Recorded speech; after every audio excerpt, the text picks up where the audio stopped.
알면 할수록 좋다. 쏟아지는 뉴스 속 알맹이만 떠먹고 싶은 욕심쟁이 당신을 위한 지지익선 뉴스 브리핑 지금 시작합니다. 이거 맞아요? 약간 왜요, 긴 게 왜요? 있는데 뭐가 다르지? 쏟아지는 뉴스 속 알맹이만 떠먹고 싶은 욕심쟁이 당신을 위한 맞지 않나? 맞나? 욕심쟁이 당신을 위한 해설 팟캐스트 해설 팟캐스트 지지익선 뉴스 브리핑 지지익선 뉴스 브리핑 지금 시작합니다.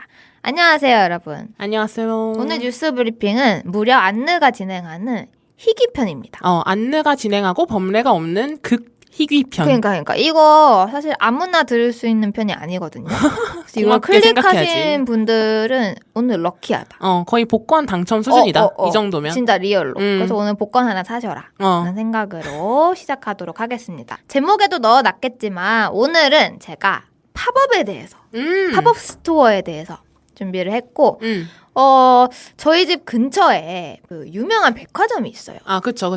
거기에 팝업이 많이 열립니다. 그래서 팝업을 꽤 자주 가게 됐던 거. 왜냐면 가면 있으니까 팝업이. 그래서 그냥 뭔가 하고 그냥 구경해보는 정도. 그렇게 또 좀 소비를 했었고 뉴스 기사로도 많이 접했었고 화장품, 옷 브랜드 이런 거에도 관심이 많다 보니 자연스럽게 그들이 많이 하는 마케팅 수단 중 하나인 팝업 스토어에 대해서 많이 좀 접해졌었다. 그래서 근데 이 팝업 스토어에 대해서 한번 파보자 준비를 해보았고 개인적으로 앤서님도 되게 잘 아실 것 같아요. 근데 나는 그렇지 않아?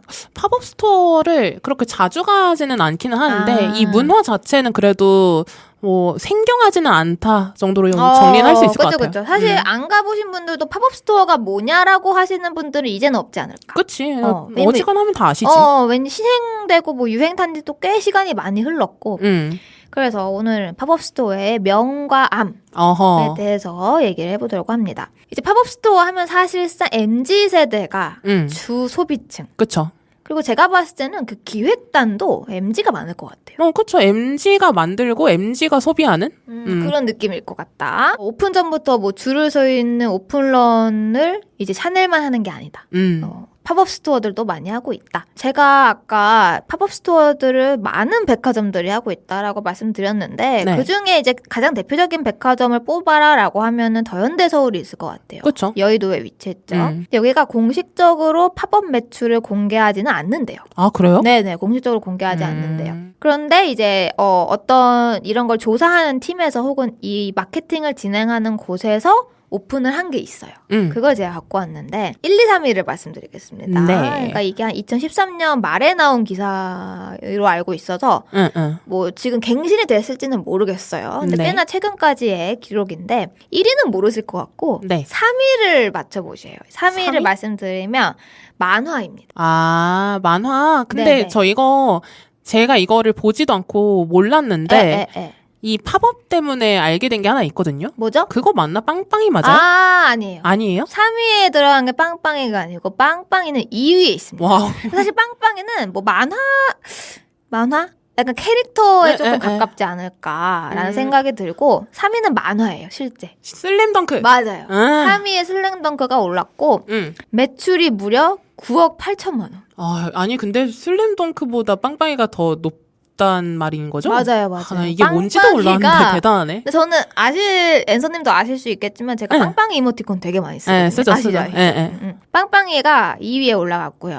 12억 8천만 원. 와우. 네, 매출을 올렸다고 합니다. 미쳤죠. 이게 정말 유의미한 게 뭐 1년 매출이 아닌 거야. 그러니까 며칠 매출인 거잖아요. 일주일도 안 되는 시간 동안의 매출인 거예요. 1위는 아이돌인데 혹시 아시려나? 신인에 속하는 아이돌입니다. 아이돌이요. 남자 아이돌이요. 남자 아이돌을 신인.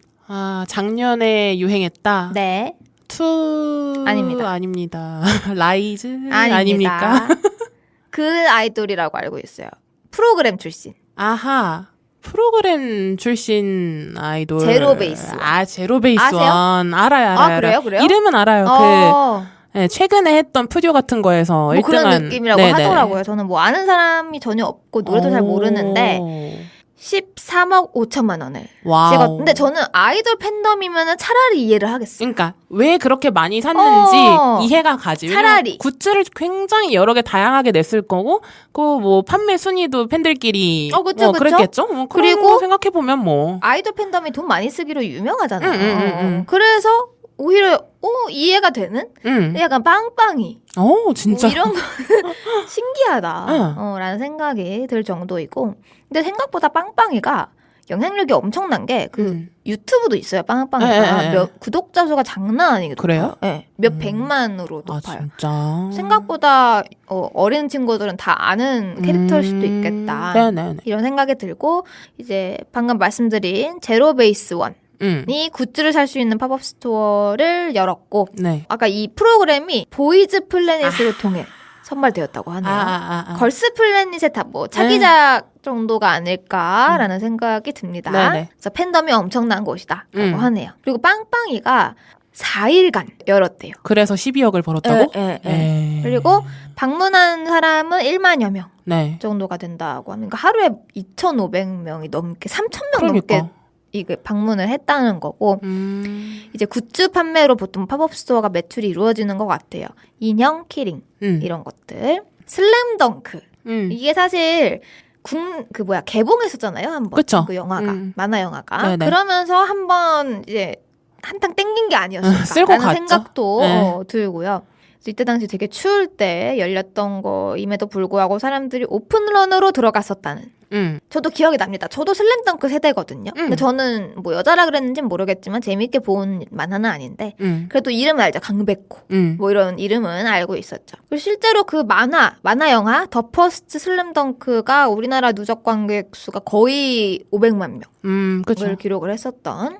그리고 뭐 이것뿐만 아니라 그냥 더현대 서울이라는 곳에서는 그냥 엄청나게 많은 뭔가를 계속 합니다. 그래서 제가 기억나는 게 작년 말 크리스마스 시즌에 더현대 서울에서 사운드 포레스트 H빌리지라고 해가지고 크리스마스 마을을 아예 그냥 건설을 해버린. 근데 그게 들어가는데도 웨이팅을 해야 되고 예약번호를 뽑고 막 이래야 돼가지고 사람들이 인스타에 이제 방문 기록을 엄청나게 많이 남겼던. 아세요? 알아요. 저는 못 가봤어요. 저도 그러니까 마음은 있었지. 나도 거기 가서 예쁜 사진 찍으면 좋겠지만 그 사전 예매하는 과정도 너무 막 웨이팅도 싫고 그래서 평일도 웨이팅 엄청 많았다고 합니다. 나의 기력으로는 할 수 없었어요. 맞아요. 근데 저는 이제 이걸 알아보면서 자연스럽게 이제 백화점에 대해서도 알아볼 수밖에 없더라고요. 네네. 근데 앤서니 더현대 서울 많이 가세요? 가끔 가긴 하는데 많이라고 할 법하진 않은 것 같아요. 계절에 한 번 정도 가는 것 같아요. 저는 약간 오히려 더 많이 느끼는데 이제 서울 살다 보면 백화점 갈 일들이 꽤 있어요. 그렇죠? 근데 더현대 서울을 갔다가 뭐 롯데백화점을 가잖아요? 그럼 너무 다른 거야. 그치. 경험 자체가 너무 다르죠. 근데 너무 체감이 너무 심하게 되고 롯데백화점이 너무 올드해 보이고 갑자기 마트 간 것 같이 느껴지지. 약간 실제로. 느껴져요. 실제로 너무 올드하고 더현대 서울이 너무 팬시한 거야. 그리고 신세계랑 롯데백화점만 비교해도 달라요. 신세계는 진짜 그래도 좀 세련됐거든요. 그쵸. 근데 롯데백화점은 생긴 지 오래돼서 그런 건지는 모르겠지만 진짜 올드한 느낌. 더현대 서울은 이제는 MZ세대가 선호하는 낡은 이미지의 백화점이 아니고 정말 말 그대로 복합적인 문화 공간이 되어버린 그런 뭐 힙한 문화를 이끄는 선두주자 같은 곳이 되었다. 이런 생각이 들고 사람들을 초대할 때도 그냥 연예인 초대하고 이런 게 아닌 거야. 팝업 스토어는 그냥 DM으로 인스타그래머들이나 유명한 인플루언서들을 막 이제 수집을 해서 초대를 하는 이런 식으로 예전과는 다른 좀 트렌디한 방식으로 마케팅을 하기도 하고 더현대 서울 기준 개점하고 1년 6개월 동안 3,500개가 넘는 브랜드에서 500회 넘게 팝업 스토어를 열어서 총합 1,000억 원이 넘는 매출을 올렸다고 합니다. 더현대 서울이. 이게 돈이 엄청 많이 된다고는 하긴 하더라고요.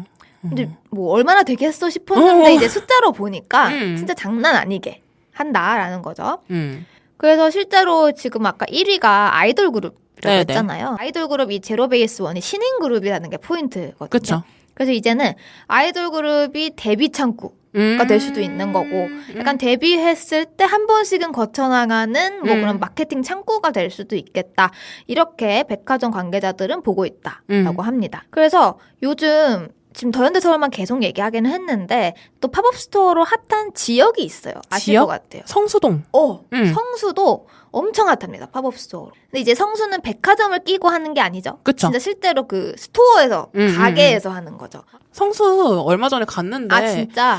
팝업 전용 사무실 같은 게 따로 있더라고요. 그러니까 여기는 팝업으로만 쓰는 거야. 그냥. 그치. 그래서 팝업 문의 주세요 하고 그치. 안에 공간은 다 비어 있고 이미. 밖에 문의 달라고 써져 있어서 이 정도로 성수는 팝업의 성지가 됐구나 싶더라고요. 지금 딱 그 얘기를 하려 했어. 진짜? 그 어떤 기사에서 성수동의 한 부동산 중개업자가 한 말이 있습니다.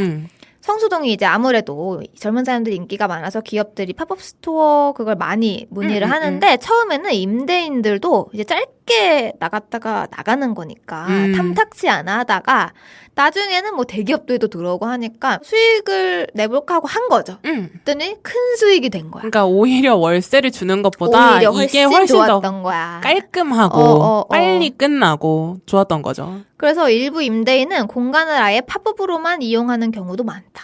아마 앤서님이 본 게 그런 게 아니었을까. 그런 것 같아요. 그런 생각이 들어요. 그리고 이제 신나게 명에 대해서 얘기를 한 것 같아요. 사실 이 명도 기업의 명이죠. 그렇죠. 그들에게 좋은 거. 매출을 엄청나게 끌어올렸고 마케팅 효과도 엄청 났고 그리고 방문했던 소비자들도 즐거운 경험을 했고 근데 이제 문제는 팝업 스토어가 끝난 뒤인 거죠. 근데 저도 더현대서울이나 영등포 타임스퀘어 거기 한창 핫했었잖아요. 그렇죠. 거기 가면은 막 가벽 세워지고 장난이 아니에요. 뭐 팝업 스토어뿐만 아니라 이제 타임스퀘어는 시사회도 되게 많이 엽니다. 1층에서. 이제 해외 영화 개봉하면은 해외 아티스트들이나 이제 배우들이 거기에다 모셔놓고 행사를 진행을 하는데 예를 들면은 제가 그 영화 바비 그것도 본 적이 있어요. 네네. 그러면은 막 무대 막 다 설치가 되어 있는데 뭐 벽이고 가벽이고 뭐 현수막이고 다 바비 프린팅이 되어 있는 거예요. 핑크색으로. 그렇죠. 그러면 재활용이 안 되잖아 저게. 그렇죠. 버려야 못 되지. 쓰잖아.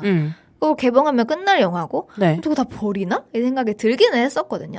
실제로 이제 패널이죠. 건축용 널빤지 같은 거, 가벽, 현수막, 플라스틱 위주의 폐기물이 엄청나게 많이 나온다고 합니다. 발생하는 폐기물이 진짜 말 그대로 수십 톤에 달한다고 하는데 애초에 이게 문제가 뭐냐면 행사 자체가 단발성 행사이기 때문에 재활용을 염두하고 만들어진 것들이 아니라는 거예요. 그럴 수가 없죠. 그쵸. 넓어봤자 15평 정도 될 텐데 그 작은 면적에서 이루어지는 스토어에서 폐기물이 1톤 정도 나온다고 합니다. 장난 아니거든요. 왜냐면 1톤이 뭐 1년 장사하고 나온 폐기물이 아니고 4, 5일 하고 나온 거예요. 근데 그게 한 달에도 몇 번씩 계속 나온다라는 거잖아요. 장난 아닌 거죠. 우리가 재활용 겁나 하면 뭐해. 그러니까. 팝업 스토어 한 번 하면 1톤 나오는데. 그러니까. 그래서 2021년도 총 폐기물 발생량이 거의 2억만 톤을 찍었는데 전년 대비 1% 증가했다. 그러니까 뭐 엄청 많이 증가한 건 아닌데요? 그쵸? 라고 볼 수는 있지만 최근 몇 년간 상승 추세가 꺾인 적이 없다. 그러니까 계속 증가 중이라는 거예요. 조금씩. 사업장 폐기물, 그러니까 팝업 스토어에서 나온 폐기물은 사업장 폐기물로 이제 분류가 된대요. 그렇죠. 근데 이 사업장 폐기물이 2021년에 건설 폐기물을 앞질렀다고 합니다. 근데 이게 더 많아졌을 거 아니에요. 21년이 딱 팝업이 태동하던 시기니까. 22년은 더 많아졌을 거고. 23년은 더 많았을 거고. 그러니까 폐기물 중에서 사업장 폐기물이 이제는 1등을 해버린 거죠.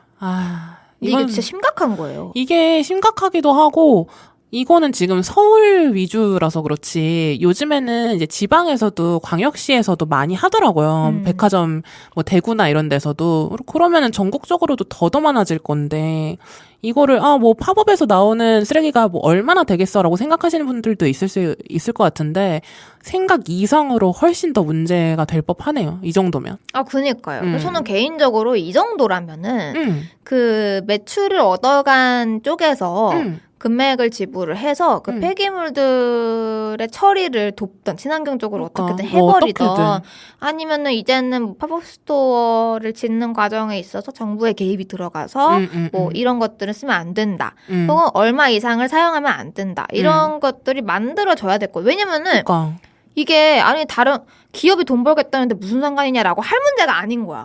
지금 예를 들면은 약간 담배 같은 거지. 본인만 좋아서 피는 거 알겠는데 나한테도 지금 피해가 오잖아요. 그쵸? 내가 살고 있는 곳에도. 저는 개인적으로 뭐 재활용도 엄청 열심히 하는 그리고 쓰레기를 최대한 안 만들려고 노력하는 사람으로서 어이가 없는 거야. 사실 이 팝업 스토어가 상권을 살리지 않을까? 라는 기대감도 있어요. 근데 그럴만도 하죠. 왜냐면은 봐봐. 그 팝업 스토어 하려고 성수동 갔던 사람들이 팝업만 딱 보고 돌아와? 그렇진 그 않죠. 근처에서 밥 먹고 커피 마시고 이런단 말이죠. 그럼 자연스럽게 집값도 올라갈 거고 그 주변은. 그래서 동반 상승 효과를 내고 있다라고 보여지는 거예요. 왜냐면 유동인구 자체가 상승 효과일 수밖에 없으니까. 네. 그래서 뭐 이런 식으로 어떤 지역 경제에는 큰 도움이 될 수는 있다. 하지만 그로 인해서 나타나는 이런 쓰레기들 를 무시할 수 없지 않겠냐라고 볼 수 있는 것 같아요. 게다가 폐기물뿐만이 아니라 소음이 당연히 발생을 할 수 있죠. 왜냐면 짓고 부수고를 계속 반복을 하니까. 그래서 이제 주변에 사는 사람들한테는 또 희소식보다는 안 좋은 소식이 될 수도 있는 거고. 그러네요. 그리고 이 폐기물들이 엄청 많을 거 아니에요. 네. 뭐 폐기물이 제가 아까 말한 가벽설적, 현수막 이것뿐만 아니라 그 내부에 꾸며져 있는 각종 물품들이 있을 건데 이거를 과연 거기 직원들이 제대로 재활용을 해서 내보낼까? 이거를 알 수가 없는 거예요. 그것도 관리 감독이 필요한 사안인 거 아니에요? 관리 감독 무조건 해야 되는 거죠. 실제로 이 기사 제가 본 기사에서는 그 뽑기 하면 나오는 플라스틱 통 있죠. 네. 동그란 거, 그 뭐라 네네. 캡슐? 네. 캡슐 플라스틱 같은 거를 하나도 재활용 안 하고 일반 쓰레기 봉투에 엄청 버린 사진이 있어요. 아이고. 그러니까 아예 지금 분리수거를 아예 안 하고 플라스틱을 다 일반 쓰레기로 내보낸 거예요. 그냥 빨리 치우는 게 먼저니까. 아 근데 저는 이건 너무하다. 좀 아니지 않나? 너무 분명한 건데. 분리수거 정도는 해야 되는 거 아닌가? 응. 아니 여기 자기들만 살아? 이 지구에? 아니잖아. 그쵸? 뭐 이런 생각이 드는 거예요. 그래서 이런 폐기물들이 점점 노련하고 있으면서 아마 제가 봤을 때는 뭐 이제는 소량의 이제 기사들만 이런 얘기를 하고 저처럼 이런 거에 관심 있는 사람들만 이거 언급을 하겠지만 아마 점점 눈길이 좀 많이 들어갈 부분이 아닐까. 그리고 요즘 사실 우리나라뿐만 아니라 전 세계적으로 소비를 줄이자.